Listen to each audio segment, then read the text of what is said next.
안녕하세요. 사연살롱이에요. 오늘의 사연입니다. 작년부터 지금 현재까지 한 여자와 계속 바람을 피고 있는 남편을 두고 있는 27살 된 여자입니다. 남편이 처음 바람핀 사실을 알았을 때는 임신 7개월 되었을 때였어요.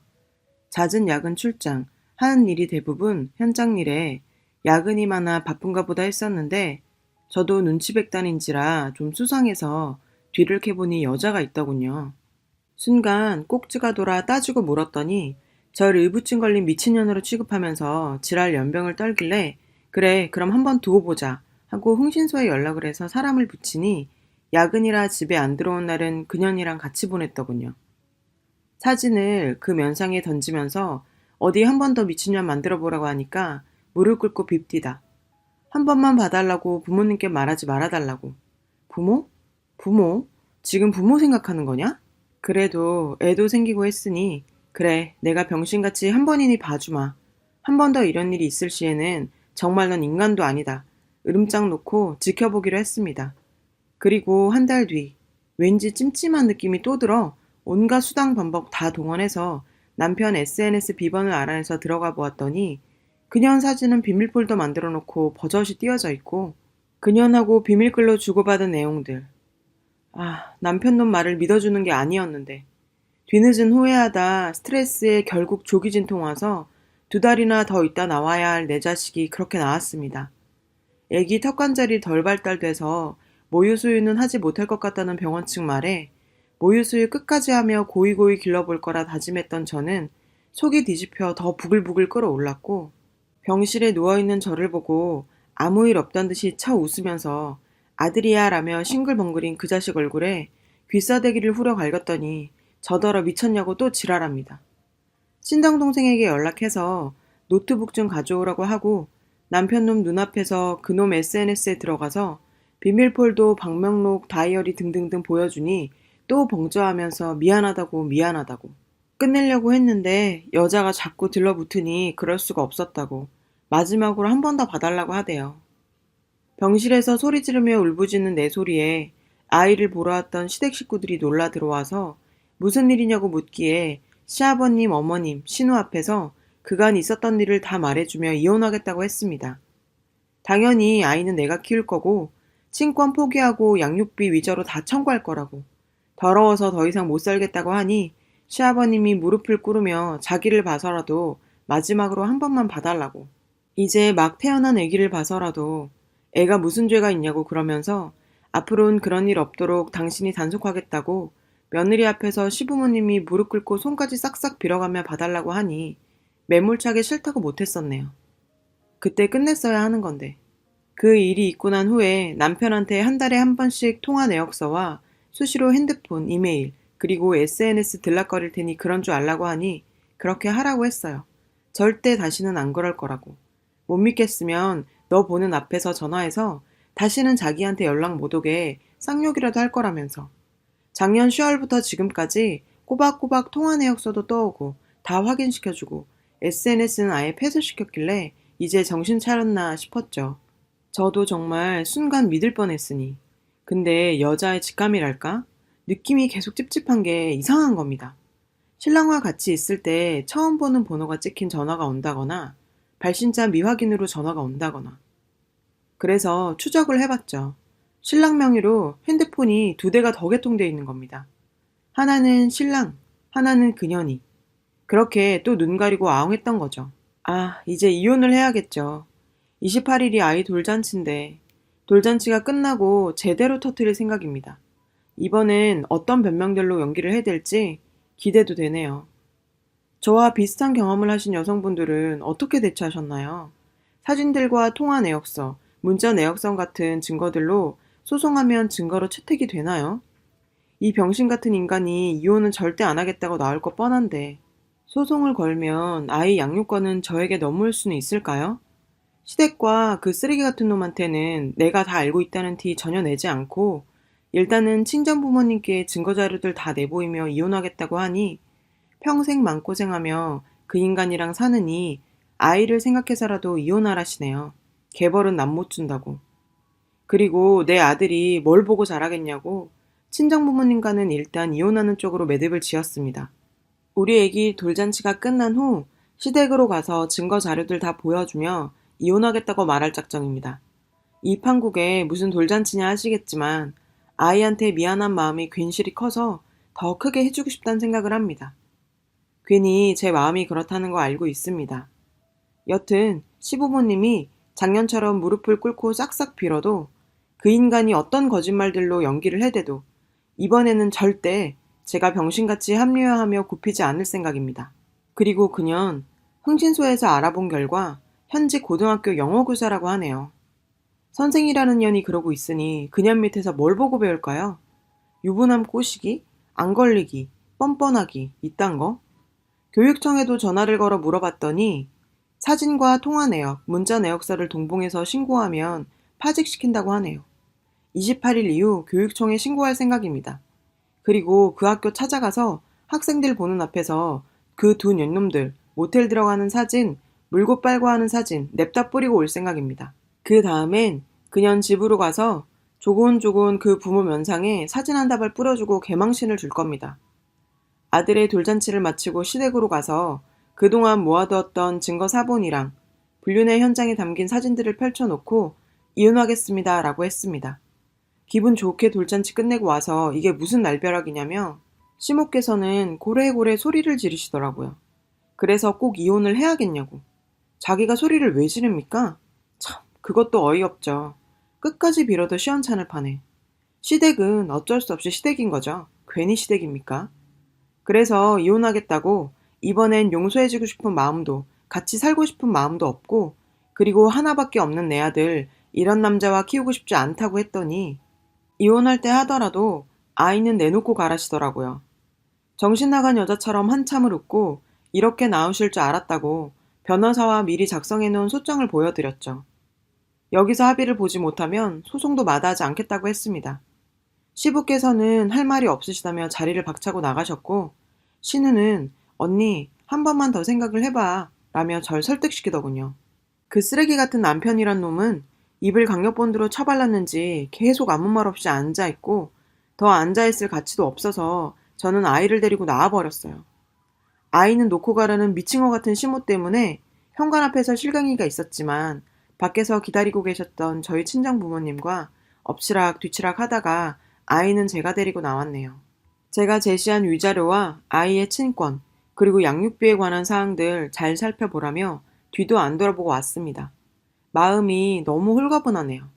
내일 변호사와 의논해 교육청에도 그년의 불륜 증거들 제출하고 앞으로 2번 다시 교단에 설 수 없을 정도로 만들 생각입니다. 물론 정신적인 피해 보상과 함께 고소장을 만들 거고요. 어제 그 부모 앞으로 사진들 퀵으로 보냈고 물론 제 연락처까지 동봉해서 할 말 있으면 하라고 했습니다. 그년 부모 만나서 얘기하자네요. 그래서 오늘 11시에 그 부모 만나고 왔어요. 저는 전혀 책 잡힐 일이 없는 관계로 혼자 나갔습니다. 그쪽은 부모 둘이 나왔고요. 일단 자리에 앉으니 자식을 잘못 키운 자기들 탓이라며 한 번만 너그럽게 용서를 해달라고 해요. 다시는 이런 일 없도록 단속 잘하며 살겠다고. 어렵게 공부해서 선생까지 됐는데 이번 일로 학교에서 나오게 되면 소문이 나서 어디든 갈 곳이 없다고. 봉투를 내밀면서 이걸로 합의를 해주면 안 되겠냐고 하길래 씩 웃으면서 그 봉투를 들며 확인을 했죠. 아니나 다를까 돈 봉투. 1,000만 원짜리 수표 5장이 들어있는 겁니다. 봉투 안을 확인해보는 저를 보더니 합의를 해주나 싶었는지 좋은 게 좋은 거 아니냐고 그러대요. 그래서 그 돈 봉투에 있는 수표를 꺼내서 그년 애비애밀한 작자 얼굴에 던져버리고 그때부터 제 할 말 다 했습니다. 지금 당신들 딸 입장만 불쌍하고 걱정돼요? 입장을 바꿔 당신 딸이 나와 같은 상황이라면 당신들은 어쩌겠어요? 나는 당신 딸로 인해 내 가정을 잃었고 내 아들은 앞으로 아빠라는 든든한 버팀목을 잃었어요. 그걸 돈으로 떼우려고 하는 당신들 이해도 되지 않을 뿐더러 나와 내 아들을 무시하는 행동인 거 아세요? 이 꼴을 보고 나니 당신들이나 당신 딸이나 똑같은 인간들이라는 생각이 드네요. 나는 절대 합의를 해줄 용의가 없어요. 혹 내가 당신들에게 돈을 받아내더라도 난 법원에서 판결로 받겠어요.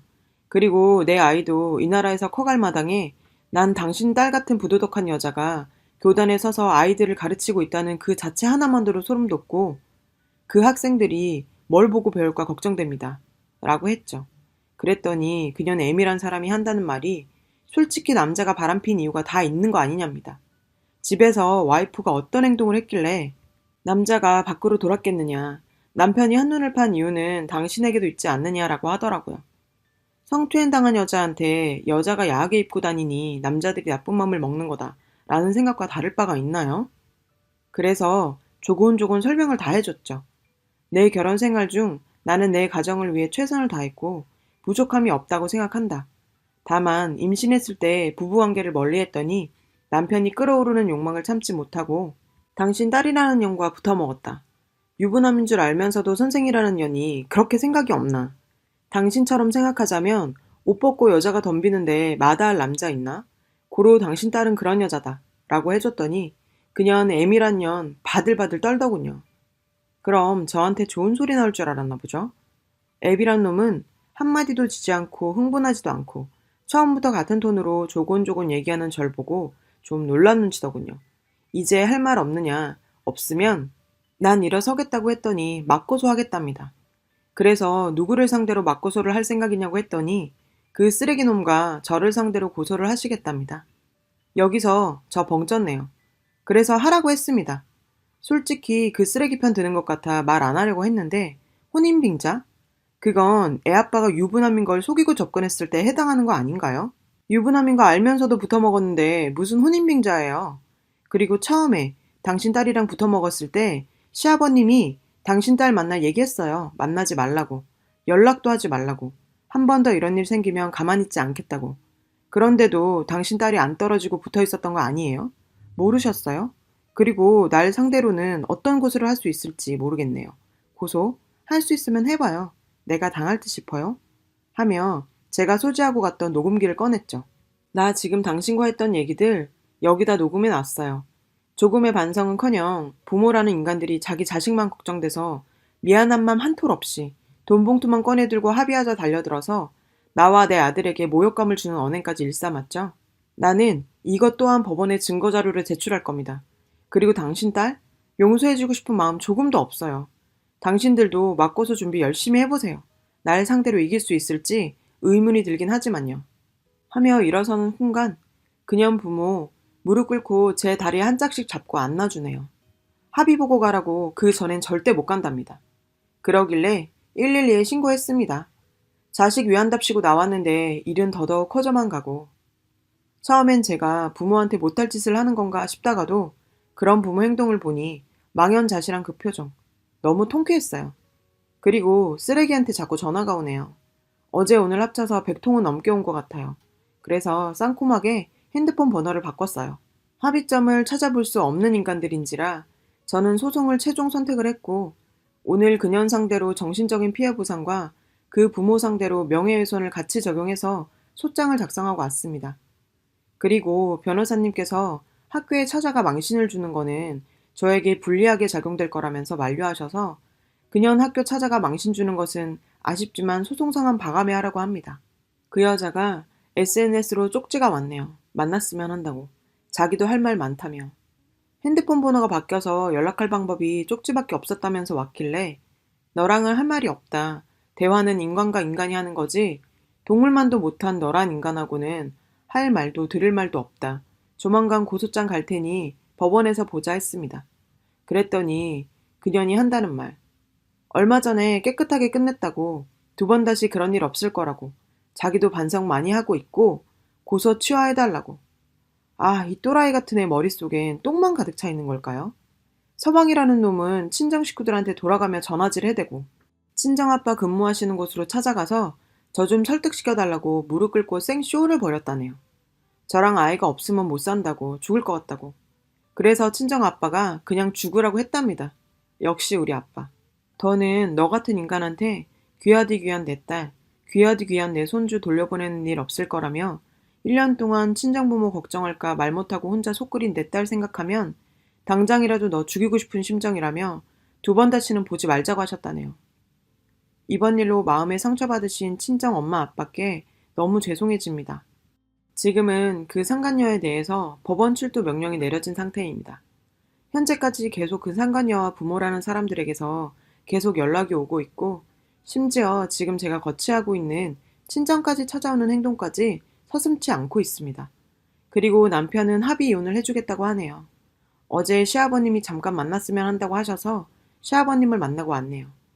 1년 전 처음 사실을 알았을 때부터 지금까지 있었던 일에 대해 더하지도 빼지도 않고 제 생각과 입장을 다 말씀드렸더니 시아버님께서는 네 입장이 그렇게 확고하니 더 이상 잡지 못하겠다고 하시더군요. 그리고 5대 독자인 아들에 대해서 말씀을 하시더라고요. 그래서 아이는 절대 보낼 수가 없다고 했습니다. 친권 양육권 소송까지 하고 있는 상태라 아버님이 그러시더군요. 아이에게 더 이상 상처를 주고 싶지 않다고. 그래서 아이의 친권과 양육권은 저에게 다 넘기겠다고. 그러니 한 달에 2번 내지 3번은 아이를 보고 싶다고 그러셨습니다. 그리고 저에게 미안한 마음 뿐이시라며 위자료는 신랑 명의로 된 부동산과 적금, 펀드 다 주신다네요. 그리고 아이 양육비로 한 달에 100만 원씩 받기로 했습니다. 그리고 남편 합의 이혼을 조건으로 하는 대신 재결합을 생각해보라고 하더군요. 서류 정리가 끝나고 1년이든 2년이든 자기 했던 모든 일에 대해 반성하며 저와 아이를 기다린다고 하더군요. 결혼 생활을 하면서 저에게 보냈던 모든 생활비와 더불어 아파트, 적금 통장, 펀드 다 제 명의로 옮겨놓겠다고. 그래서 남편에게도 확고하게 말했습니다. 내가 너에게 다시 돌아가는 일은 없을 것 같아. 우리의 결혼 생활 3년 중 2년은 정말 너로 인해서 행복했고 충분했어. 하지만 당신은 나에게 줬던 그 괴로운 1년이란 시간이 결혼 인연과 나의 소중한 시간마저 무색하게 만들었지. 바람 용서하기를 3번. 나도 버틸 만큼 버텼다고 생각해. 이제 당신이란 사람을 더는 믿지도 신뢰하지도 못하겠어. 내가 당신과 그 여자에게 받은 상처가 얼마나 오랜 시간이 흘러야 온전하게 치료가 될 수 있을지 모르겠지만 그 상처가 치료된다고 해도 당신한테 돌아갈 일은 없을 것 같아. 그리고 이렇게 합의 이혼해줘서 고마워. 아이를 가운데 두고 어디까지 서로가 헐뜯고 싸워야 할까. 그간 속으로 많이 아팠어. 하지만 당신이 이렇게 아이와 나를 위해 배려해주니 고맙게 생각해. 그리고 나니 남편이 위자료와 양육비, 친권 포기에 관한 각서를 써줬고 각서를 공증받아 놨네요. 사람이란 게 갑자기 마음이 바뀔 수 있으니까요. 남편과 법원도 다녀왔습니다. 판사님이 이혼을 법적으로 확인시켜주는 순간 이런저런 추억들과 그동안 제가 속끓였던 일들이 필름 지나가듯 지나가더군요. 법원을 나서면서 마지막으로 한 번만 안아봐도 되겠냐고 하는 남편에게 저는 손을 저었어요. 남편은 눈물을 흘리더라고요.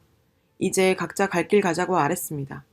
남편과 저 그리고 아이가 살았던 아파트 전세로 내놓고 일단 제가 직장을 다니고 있기 때문에 어느 정도 아이가 클 때까지는 친정 부모님과 함께 생활하기로 했습니다. 혹여나 아이가 아프기라도 하면 일하는 사람이 어떻게 아이까지 보겠냐며 친정 부모님이 제안하시더라고요. 많이 죄송스러웠지만 그러기로 했죠. 그 상간녀와의 재판 날짜도 정해졌네요. 그 부모에게까지 명예훼손으로 고소를 하려고 했지만 저도 자식이 있는 부모 입장인지라 곰곰이 생각한 결과 그 여자의 부모까지 걸고 넘어지는 것까지는 참아할 수가 없더라고요. 그 여자의 엄마라는 사람의 하는 말이 어이없고 괘씸했지만 참기로 했습니다. 모든 증거자료와 사진 등등 교육청에 제출했고 교육청에서는 법원의 판결이 나오면 파직시킨다고 하네요.